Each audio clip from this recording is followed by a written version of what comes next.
I never thought I'd hear the words, "I only proposed to win a bet," but there he was, red-faced and spitting them out in front of me and his ex, who'd been uncomfortably perched on our couch for the last hour.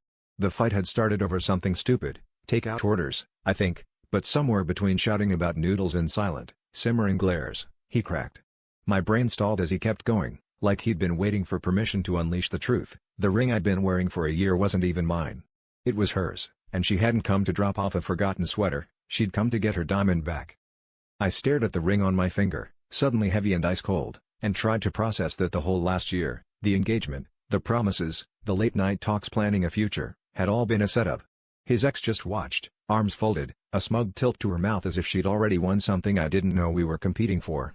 He kept rambling, blaming too many drinks the night he proposed, his friends egging him on, how he didn't think it would go this far. I almost laughed at how small and scared he seemed now, shrinking in the corner, refusing to look at me. The betrayal stung, but what stuck in my mind was a different kind of panic, maybe I'd always known.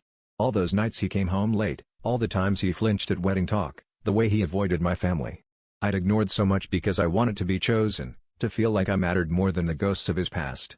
Now the ghost was flesh and blood, and she was sitting in my living room, eyeing my ring with a quiet hunger. I yanked the ring off and tossed it on the coffee table between us, its clatter breaking the silence. I wanted to scream or throw something, but instead I just grabbed my keys and walked out the door. As I stood in the hallway, shaking, it hit me, I'd been more committed to the idea of being loved than to loving myself. The real twist wasn't his betrayal, it was finally realizing I was the one who'd let myself stay in a lie.